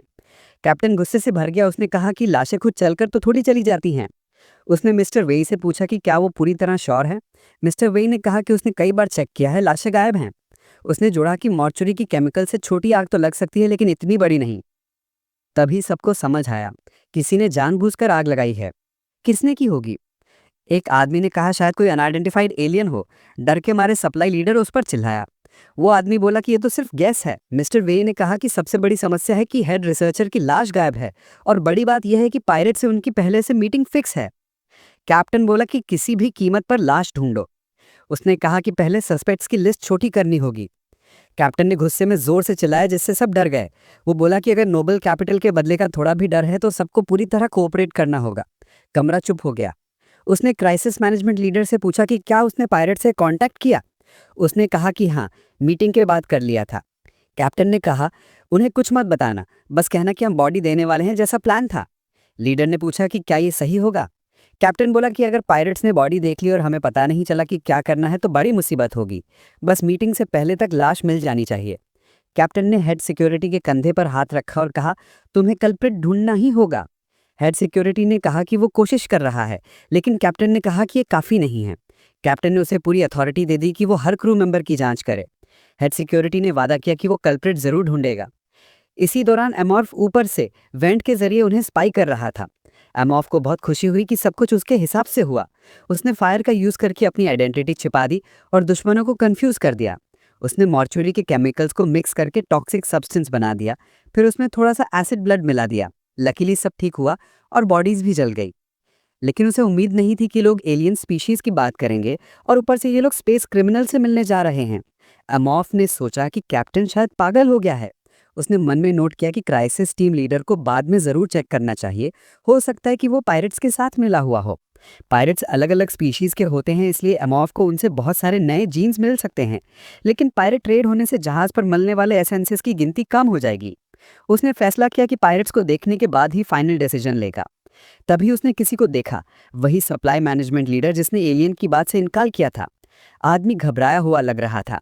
उसने इधर उधर देखा, फिर अपना पाम स्कैन किया और कार्गो होल्ड के अंदर चला गया। अमॉर्फ समझ गया कि उसे यहाँ छुप कर आने की जरूरत नहीं थी, क्योंकि यही उसका डिपार्टमेंट है। लेकिन फिर भी वो इतना सस्पिशियस क्या दिख रहा था। आदमी की एक्टिविटी एक कंटेनर के सामने जाकर खत्म हुई। उस कंटेनर की सिक्योरिटी लेवल बहुत हाई थी और उसकी दीवारें इतनी मोटी थी कि एमॉर्फ अपनी सुपर सेंस से भी अंदर नहीं देख पा रहा था। इससे एमॉर्फ की क्यूरियोसिटी बढ़ गई, शायद अंदर कुछ बहुत इंपॉर्टेंट है। पहले एमॉर्फ का टारगेट मेडिकल टीम लीडर था, लेकिन अब उसने अपना टारगेट बदल दिया। अगला target supply management leader. Scene cut. Supply leader ने कप मेज पर चपट कर कहा कि ड्रिंक कितना गुड है। उसका सबॉर्डिनेट बोला कि उसे पीना बंद कर देना चाहिए। आदमी के दिमाग में बस परेशानियां घूम रही थी। उसने एक ब्लैक मार्केट कल्ट मर्चेंट की बात सुनकर गलती कर दी थी। मर्चेंट ने कहा था कि ये एंशिएंट रिमेन से आया है और ये बहुत महंगा बिकेगा। वो कंटेनर शिप में ले आया, डेट भी तय कर ली थी। लेकिन जिस दिन वो ड्रंक था उसी दिन एक एग हैच हो गया और उसने कंटेनर का दरवाजा प्रॉपरली बंद भी नहीं किया था। अब वो किसी को बता भी नहीं सकता, नहीं तो कैप्टन उसे मार देगा। वो बार बार चिल्ला रहा था कि सारी प्रॉब्लम ड्रिंकिंग है। बारटेंडर तंग आकर बोला कि शॉप बंद हो रही है। आदमी ने एक लास्ट कप मांगा और उसे दे दिया गया। वो लड़खड़ाते हुए बाहर आया। अचानक उससे कुछ दिखा और वो डर गया। उसने पीछे देखा, हॉलवे खाली थी। पहले डर लगा, फिर इरिटेशन आया। तभी उसे कुछ क्लिक क्लिक जैसी आवाजें सुनाई दी। पीछे देखा, क्रीचर तेजी से भागता हुआ। आदमी की हालत खराब हो गई। वो चीखता, रोता और अपनी जान बचाकर भागने लगा। उसने जल्दी से डोर का पासकोड डाला। डोर खुला और वो अंदर गिर पड़ा। उसने फोन करने का सोचा, लेकिन फिर पीछे से बीपिंग आवाज आई। डोर खुला। एलियन मॉन्स्टर धीरे धीरे अंदर आया। आदमी डर के मारे कांप गया। एमॉर्फ उसके सामने आकर रुक गया और फिर एक वाइड ओपन माउथ के साथ उसे खा गया। एक तेज क्रंचिंग साउंड हुई। आदमी को खत्म करना आसान था। उसका डेली रूटीन सिंपल था। वो ज्यादातर टाइम बार में बर्बाद करता था। एमॉर्फ ने सोचा कि कैप्टन को उसका धन्यवाद करना चाहिए, क्योंकि वो ऐसे लोगों को खत्म कर रहा है जो कैप्टन का टाइम और पैसा दोनों बर्बाद कर रहे थे। फिर वो उस गंदे रूम में खोज करने लगा और बोला कि जगह इतनी गंदी है कि शायद आदमी ने कभी साफ ही नहीं की। वो आईडी कार्ड ढूंढ रहा था, लेकिन उसे एक बिकिनी पहनने वाली वुमन का पोस्टर मिला। द वुमन पोस्टर हॉट थी, लेकिन एमॉर्फ को कुछ महसूस नहीं हुआ। शायद इसलिए क्योंकि उसका खुद का रूप भी वैसा ही है। उसने एक फोल्डर उठाया और उसमें से एक आईडी कार्ड गिरा। उसे मिलकर वो खुश हो गया। अब उसके पास हाथ और आईडी कार्ड दोनों थे, यानी उसे जो चाहिए था सब मिल गया। जाने से पहले उसने जगह साफ करने का फैसला किया। उसने आदमी को खा लिया, लेकिन शिकायत की कि उसका टेस्ट खराब है, ऊपर से शराब की बदबू अलग। थोड़ी देर बाद एमॉर्फ कंटेनर के पास पहुंचा। उसने आईडी कार्ड लगाया और हाथ को स्कैनर पर रखा। कंटेनर धीरे धीरे खुला। अंदर कई कैप्सूल्स थे जिनमें अलग अलग क्रीचर्स बंद थे। जगह बहुत ठंडी थी, जैसे फ्रीजर। अब साफ हो गया कि वो आदमी स्मगलर था। फिर एमॉर्फ की नजर एक चीज पर पड़ी। कई एमॉर्फ एग्स रखे थे। वो हैरान हुआ कि क्या ये सच में उसकी जैसे एग्स हैं। एक एग खाली था। उसने सोचा क्या उसी एग से वो पैदा हुआ था। एमॉर्फ को समझ आया कि वो आदमी उसे स्मगल करने की कोशिश कर रहा था। उसे नहीं पता कि बीच में क्या हुआ, लेकिन लगता है कि उसके बॉडी का असली ओनर हैच होने के बाद कंटेनर से निकल तो गया, पर मैल न्यूट्रिशन से कुछ समय बाद मर गया और फिर उसकी कॉन्शियस उस बॉडी में आ गई। अब उसे समझ आया कि उसे कॉकरोचेस डिलिशियस क्यों लगते थे। शरीर सर्वाइवल इंस्टिंक्ट से काम कर रहा था। ये सोचकर उसकी फीलिंग्स मिली जुली सी हो गईं। उसने खाली एग के सामने सिर झुकाया और ओरिजिनल बॉडी ओनर के लिए प्रार्थना की। रिस्पेक्ट देने के बाद अब वो एक ट्रू अमॉर्फ जैसा व्यवहार करने के लिए तैयार था। उसने बाकी बचे एग्स उठाए और सब खा गया। अनहैच्ड एग्स खाते हुए लाउड चॉम्पिंग और क्रंचिंग की आवाजें कमरे में गूंजने लगीं। कोई सिस्टम मैसेज नहीं आया, लेकिन उसे फर्क नहीं पड़ा, क्योंकि खाने के लिए अभी और क्रीचर्स थे। उसने स्क्रीन खोली और एक्साइटेड हो गया। उसके पास अब केवल 2 कैरेक्टरिस्टिक्स और चाहिए थे ताकि वो फिजिकल स्ट्रेंथनिंग टाइप पूरा कर सके। सच कहें तो किसारगी को खाने के बाद उसे डिसअपॉइंटमेंट हुई थी। साइकिक पावर की जगह एक बेकार सा सुपर पावर ऑर्गन मिला। लेकिन सप्लाई मैनेजमेंट लीडर से उसे एक स्पेशल और पावरफुल ट्रेट मिला, एक ऐसा कैरेक्टरिस्टिक जो गेम में बाद में मिलता, लेकिन यहाँ उसे जल्दी मिल गया। ये एबिलिटी क्रू को इफेक्टिवली मारने के लिए काफी स्ट्रांग थी और अब वो और बोल्ड हो सकता था। स्पेसशिप जल्द ही स्पेस डॉग से मिलने वाली थी। अमॉर्फ को नहीं पता था कि वे कितने डेंजरस हैं, इसलिए उसे जल्दी से स्ट्रांग बनना था। वो ज्यादा से ज्यादा जीन एसेंसेस इकट्ठा करने के लिए एक्साइटेड था, खासकर क्योंकि क्रीचर्स चीखें फिर भी उन्हें कोई सुन नहीं पाएगा। रिसर्च वेसल और क्रू की पैथेटिक चीखें इस काले अंतरिक्ष में दफन हो जाएंगी। Scene shift. Megacob research ship के ऑन बोर्ड रनवे पर एक मैकेनिक ने स्कॉट को खाने के लिए बुलाया। स्कॉट ने कहा कि वो अभी आता है। आदमी ने पूछा कि उसे और कितना काम करना होगा। स्कॉट ने कहा कि शायद देर रात तक।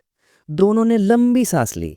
फिर वे रीसेंट मेंटेनेंस ऑर्डर की बात करने लगे। उन्हें प्लेन्स की पूरी जांच करने को कहा गया था, जबकि लड़ाई का कोई रीजन नहीं था। एक आदमी ने कहा कि डिनर के समय काम की बात मत करो, लेकिन स्कॉट ने कहा कि इस बारे में सोचो क्योंकि कुछ गड़बड़ है। स्कॉट ने बताया कि उसने रूमर सुना है कि वे मेटालिक ग्रेमलिन को पकड़ने की तैयारी कर रहे हैं। फिंचर ने कहा कि अगर वो क्रीचर सच में मिला तो वे उसका सामना नहीं कर पाएंगे। स्कॉट ने धीरे से कहा कि metallic gremlin already on board है। फिंचर शॉक में रह गया। स्कॉट ने पूछा कि क्या तुमने हाल में हवा में अजीब स्मेल नोटिस की है? वही मेटालिक ग्रेमलिन की स्मेल है। फिर स्कॉट ने बताया कि किचन वाले कह रहे हैं कि लोग एक एक करके गायब हो रहे हैं।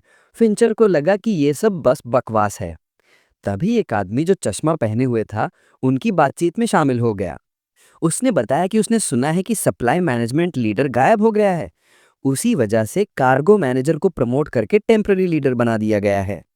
स्कॉट ने फिंचर से कहा कि वही तो वो उसे समझाने की कोशिश कर रहा था। फिंचर ने सोचा कि अगर सच में लोग गायब हो रहे हैं तो ये अजीब है कि हायर अप्स इस पर कोई एक्शन नहीं ले रहे।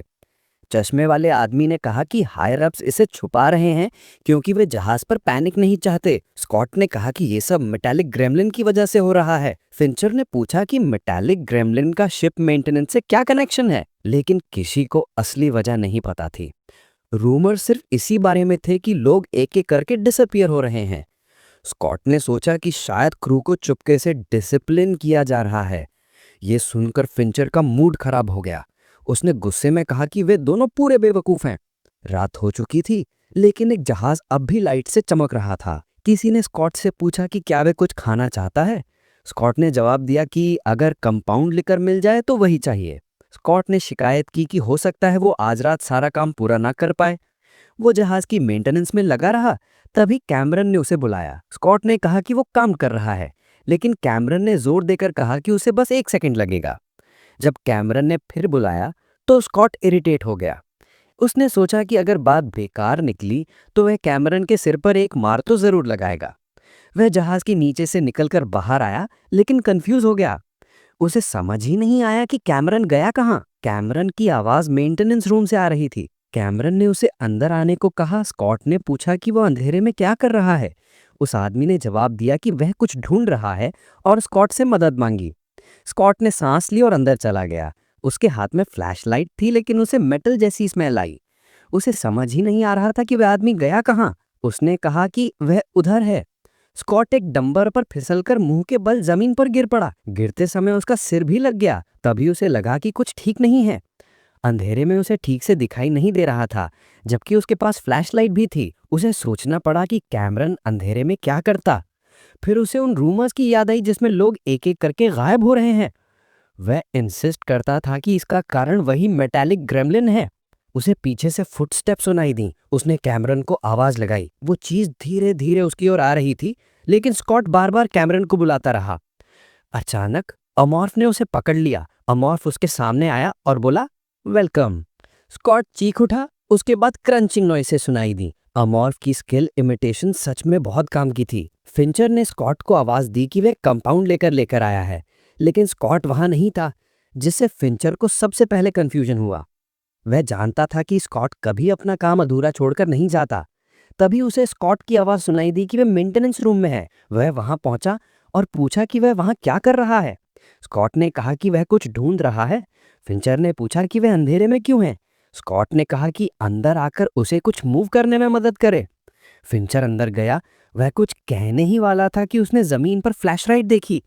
उसने उसे उठाने के लिए हाथ बढ़ाया। अचानक छत से ब्लड की बूंद गिरी। उसने हाथ देखा, वह सच में ब्लड था। वह डर गया। फिर उसने स्कॉट का डेड डरावना चेहरा देखा। अमॉर्फ स्कॉट का सिर पकड़े हुए था और उसकी वॉइस इमिटेट कर रहा था। यह बहुत ही क्रीपी था। फिंचर चीख पड़ा और फिर उसका भी स्कॉट जैसा ही हाल हुआ। अमॉर्फ खाते हुए सोच रहा था कि उसे लोगों को ल्योर करने की बहुत अच्छी नैक है। उसकी इमिटेशन एबिलिटी बहुत कन्वीनियंट थी। सप्लाई मैनेजमेंट लीडर जिन क्रीचर्स को स्मगल करना चाहता था, उनमें एक लार्वा था, रेड वॉर्म। रेड वॉर्म एक जायंट वॉर्म है जो सिर्फ डेजर्ट टाइप प्लैनेट्स पर मिलता है। ये दूसरों की आवाज इमिटेट करके उन्हें शिकार बनाता है। हार्श एनवायरनमेंट्स में सर्वाइव करने के लिए इसमें ये एबिलिटी इवॉल्व हुई थी। अच्छा हुआ कि अमॉर्फ को रेड वॉर्म लार्वे से जेनेटिक एसेंस मिल गया। लेकिन अफसोस इसकी पावर ओरिजिनल वर्म जितनी स्ट्रांग नहीं थी। वह सिर्फ उसी लिविंग थिंग की वॉइस इमिटेट कर सकता था जिसे उसने सबसे आखिर में खाया था। फिर भी एबिलिटी काफी यूजफुल थी। उसने तय किया कि वो कल किचन वाले आदमी पेयर को खाएगा। वह जानता था कि पेयर का फिंचर से ज्यादा लेना देना नहीं है, लेकिन उसे इससे कोई फर्क नहीं पड़ा। पेयर कल का डिनर बनेगा। उसे अचानक बबल अमीबा की याद आ गई। वह सोचने लगा कि वह ठीक है या नहीं। वह उसे हमेशा बबल अमीबा नहीं बुला सकता, इसलिए उसने उसे नंबर 26 नाम देने का फैसला किया। नेस्ट लौटने से पहले वह नंबर 26 से मिलने गया। अचानक नंबर 26 ने उससे हाय कहा। उसे उम्मीद नहीं थी कि सुपर पावर ऑर्गन में ऐसा कम्युनिकेशन फंक्शन होगा। वह हैरान था कि नंबर 26 वेवलेंथ से बात कर सकता है। उसने भी हाय कहा। नंबर 26 ने बोला कि वो हंग्री है और उसे फूड चाहिए। अमॉर्फ ने गौर किया कि नंबर 26 की वोकैबुलरी पहले से ज्यादा है। वह सोचने लगा कि शायद सोनियम के बारे में उसे अभी भी बहुत कुछ पता नहीं है। अमॉर्फ ने माफी मांगी और समझाया कि उसे खाना देना अभी बहुत मुश्किल है। नंबर 26 ने पूछा कि डिफिकल्ट का मतलब क्या होता है। अमॉर्फ ने जवाब दिया कि डिफिकल्ट का मतलब होता है कि मैं तुम्हें खाना नहीं दे सकता। नंबर 26 ने सैड नॉइसेस निकाली। अमॉर्फ समझ रहा था कि वो डिसअपॉइंटेड है, लेकिन इतना रिस्क लेना सही नहीं था। जब से रिसर्च लीडर गायब हुआ है, सिक्योरिटी को मैक्सिमम लेवल पर बढ़ा दिया गया था। फैसिलिटी के ऊपर वाली वेंट भी कॉम्प्रोमाइज हो चुकी थी। इसी वजह से अमॉर्फ उसे कैलोरी बार्स नहीं दे पाया। वह बस उससे बात कर सकता था। अमॉर्फ ने कहा कि वो अब जा रहा है और नंबर 26 ने गुड बाय कहा। अमॉर्फ ने भी उसे गुड लक कहा। वह सोच रहा था कि वह नंबर 26 की मदद तब कर पाएगा जब वह जुवेनाइल फॉर्म में इवॉल्व होगा। लेकिन प्रॉब्लम यह थी कि इवॉल्व होने की कंडीशंस बहुत मुश्किल थीं। इवॉल्व होने के लिए यूजर को 2 इंटेलिजेंट स्पीशीज के 10-10 मेंबर्स मारकर उनका जेनेटिक एसेंस लेना होता है। शिप में तो सिर्फ ह्यूमंस थे, इसलिए उसके लिए जुवेनाइल इवॉल्व होना इम्पॉसिबल था। पायरेट्स भी थे, लेकिन उनके साथ क्या होने वाला है ये किसी को नहीं पता था। उसने अपनी सुपर सेंस एक्टिवेट की।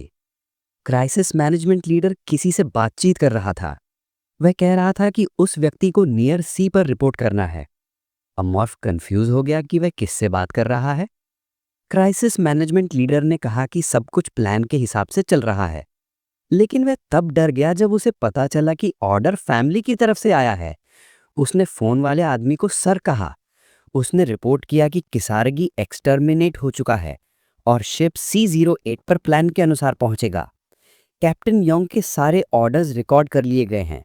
क्राइसिस मैनेजमेंट लीडर ने कहा कि यह सब फैमिली के लिए है, लेकिन तुरंत खुद को ठीक करते हुए कहा कि यह योंग वू यूजिन के ऑर्डर्स को फॉलो करने के लिए है। इसके लिए वह रिस्क लेने को तैयार था। लग रहा था कि उनमें एक स्निच था। अमॉर्फ को याद आया कि यही आदमी कैप्टन को ऑर्डर्स लेने के लिए कन्विंस करता था। लेकिन अब लग रहा था कि क्राइसिस मैनेजमेंट लीडर इससे भी बड़ा कुछ प्लान कर रहा है। अमॉर्फ ने तय किया कि वह उस आदमी पर नजर रखेगा ताकि पता चल सके कि वह उसके लिए यूजफुल है या नहीं। कैप्टन बहुत गुस्से में था। उसने हेड सिक्योरिटी से पूछा कि वह आखिर कर क्या रहा है। हेड सिक्योरिटी ने माफी मांगी, लेकिन कैप्टन ने कहा कि यह स्वीकार्य नहीं है, क्योंकि 2 दिन बाद उनकी पायलट से मुलाकात होगी और उनके पास प्रॉब्लम का कोई सल्यूशन नहीं है। हेड सिक्योरिटी ने समझाया कि उन्होंने कैमरास और सिक्योरिटी गार्ड्स की संख्या बढ़ा दी है, लेकिन कोई फायदा नहीं हुआ। कैप्टन ने नेविगेशन टीम को बुलाया। उसने पूछा कि कितने लोग मिसिंग हैं। टीम के आदमी ने कहा 8। कैप्टन ने गुस्से में पूछा कि जब पहली मौत के बाद 7 और लोग गायब हो गए तो कल्प्रिट अभी तक पकड़ा क्यों नहीं गया। उसने पूछा कि कहीं सुरक्षा टीम ही प्रॉब्लम का हिस्सा तो नहीं। उन्होंने उत्तर दिया नो। एमॉर्फ चुपचाप हंस रहा था, क्योंकि कल्प्रिट तो उनके नाक के नीचे ही घूम रहा था। एक आदमी ने कहा कि सिक्योरिटी टीम सच बोल रही है। वो क्राइसिस मैनेजमेंट लीडर था। कैप्टन ने पूछा कि वो क्या कह रहा है। उसने रिप्लाई किया कि उसने सब कुछ चेक किया और सिक्योरिटी टीम ने जितना कर सकते थे सब किया। कैप्टन इससे और ज्यादा ट्रिगर्ड हो गया, क्योंकि उसे लगा कि crisis management leader security team को बचा रहा है, जबकि कल्प्रिट पकड़ा ही नहीं गया। क्राइसिस मैनेजमेंट लीडर ने अपनी आवाज ऊंची कर दी और कैप्टन एक पल के लिए घबरा गया। क्राइसिस मैनेजमेंट लीडर ने कहा कि उसका मतलब ये है कि अगर कल्प्रिट इंसान होता तो वो इतना अच्छी तरह छुप नहीं सकता। उसने बताया कि एक रूमर है कि शिप पर एक मेटालिक ग्रेमलिन रहता है और हो सकता है कि कोई अननोन बीइंग उन पर हमला कर रहा हो। एमॉर्फ पसीना पसीना हो गया। इतनी जल्दी हालत बदल गई थी। एक आदमी ने क्राइसिस मैनेजमेंट लीडर को रोका और बताया कि शिप का एआई पहले एक बैटल में इस्तेमाल किया गया था। इसलिए अगर कोई क्रीचर जहाज पर घूम रहा होता तो एआई को पहले ही पता चल जाता। एआई की कैपेबिलिटी मान ली, लेकिन उसने बताया कि सप्लाई मैनेजमेंट टीम लीडर के कंटेनर्स में फ्रीजर्स पूरी तरह खाली थे। उसने पूछा वो सारे क्रीचर्स कहाँ गए। ये वही सिनारियो था जिससे एमॉर्फ सबसे ज्यादा डरता था। अब वो सच्चाई के करीब पहुंच रहे थे। कैप्टन ने पूछा कि अगर क्रीचर वाकई शिप में है तो वो कहाँ छिप सकता है और अभी तक दिखा क्यों नहीं। क्राइसिस मैनेजमेंट लीडर ने कहा कि एक जगह है जिसे उन्होंने अभी तक चेक नहीं किया। फिर उसने उंगली से इशारा किया, वेंट्स। उसने समझाया कि वेंटिलेशन पैसेजवे पूरे शिप में फैला हुआ है। उसका अनुमान था कि क्रीचर लगभग 1 मीटर का होगा ताकि वो अंदर घूम सके। एक आदमी ने कहा कि 1 मीटर का क्रीचर इंसानों को नहीं मार पाएगा। दूसरे ने आर्ग्यूमेंट दिया कि मेटालिक ग्रेमलिन सिर्फ 80 सेंटीमीटर होता है, लेकिन शिप तक नष्ट कर सकता है। एमॉर्फ ने उस आदमी का नाम याद कर लिया, आर्नल्ड। उसे पछतावा हुआ कि उसने उसे पहले ही नहीं हटा दिया। सबको समझ आ गया कि क्राइसिस मैनेजमेंट लीडर सही है तो हालत बहुत खराब है, खासकर अगर क्रीचर ने हेड रिसर्चर की बॉडी खा ली है। किसी ने सुझाव दिया कि क्रीचर को जिंदा पकड़ा जाए और नोबल कैपिटल को भेजा जाए।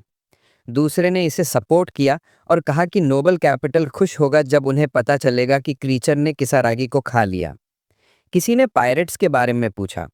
उस आदमी ने कहा कि अगर बॉडी का कुछ नहीं बचा तो पायरेट्स से लड़ना पड़ेगा और वॉर जीतने के लिए उन्हें अंदर से रूल करना होगा, यानी पहले मॉन्स्टर को हटाना जरूरी है। कैप्टन ने क्राइसिस मैनेजमेंट लीडर से पूछा कि उन्हें कितने सोल्जर्स चाहिए। वो बोला कि वो यूनिट 8 से 6 लोग चुनेगा और वेंट्स में सर्च करवाएगा। कैप्टन ने परमिशन दे दी। ये सुनकर एमॉर्फ तुरंत भाग गया। वो पैनिक में था। अब उसे पता था कि आर्नल्ड सिक्योरिटी सिस्टम वेंट्स में लगा देगा, यानी वो अब वेंट्स का इस्तेमाल नहीं कर सकता। नेस्ट छोड़ने पर उसके पास कहीं जाने की जगह नहीं होगी। हॉल्स में कैमरास लगे हैं और वेंट्स भी अनसेफ हो चुके हैं। अब उसे एक बड़ा फैसला लेना था, भागे या लड़े। उसने गहराई से सोचा। उसे याद आया कि आर्नल्ड ने कहा था कि कल्प्रिट इंसान नहीं है और वेंट्स में छिपा हुआ है और वे उसे पकड़कर नोबल कैपिटल को देना चाहते हैं। इन सब बातों से एमॉर्फ को गुस्सा आ गया। उसे इंसल्ट महसूस हुआ, जैसे वो कोई जंगली जानवर हो। भले ही उसके हाथ पैर काट दिए जाएं, वो अपने सिर से इंसानों को काट सकता है। उसने फैसला कर लिया कि वो लड़ेगा। उसने कसम खाई कि वो उन्हें दिखाएगा कि स्पेसशिप में कम सोल्जर्स के साथ किसी एमॉर्फ को पकड़ना सबसे बड़ी मूर्खता है। वो उन्हें स्पेस में ही नरक जैसा अनुभव कराएगा। एमॉर्फ ने अपनी उंगलियां जमीन पर रखीं और पूरे शिप में एक लिंक फैला दिया। उसके सब्सिडियरी ऑर्गन्स जहाज में गहराई तक घुस गए और ये एनालाइज करने लगे। उसे पूरे रिसर्च शिप की स्ट्रक्चर और दुश्मनों की मूवमेंट की जानकारी मिलने लगी। अगर स्पेसशिप को अंतरिक्ष में तैरते एक ऑर्गेनिज्म जैसा माना जाए तो वो खुद को एक पैरासाइट समझता था, जो उस इनऑर्गेनिक क्रीचर के ब्रेन में छिपा बैठा है। वो जहाज पर हो रही हर चीज को उतना ही समझता था जितना जहाज का असली ओनर। कैप्टन यूंग और टीम लीडर्स ब्रिज पर इकट्ठा हो रहे थे। आर्नल्ड भी वहां था, इसलिए जाहिर था कि ऑपरेशंस वही कमांड करेगा। एमॉर्फ ने आर्म्ड सोल्जर्स की मूवमेंट भी महसूस की।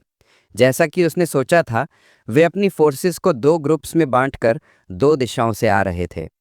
प्लान का मेजर ग्राउंड वर्क अब तैयार हो चुका था। आप लोगों को ये मनहुआ कैसा लगा? कमेंट करके ज़रूर बताना। अगर आपको अच्छा लगेगा तो मैं अगला पार्ट जल्दी अपलोड कर दूंगा। लाइक और कमेंट आपका सपोर्ट दिखाता है, तो ज़रूर बताना कि नेक्स्ट पार्ट चाहिए या नहीं।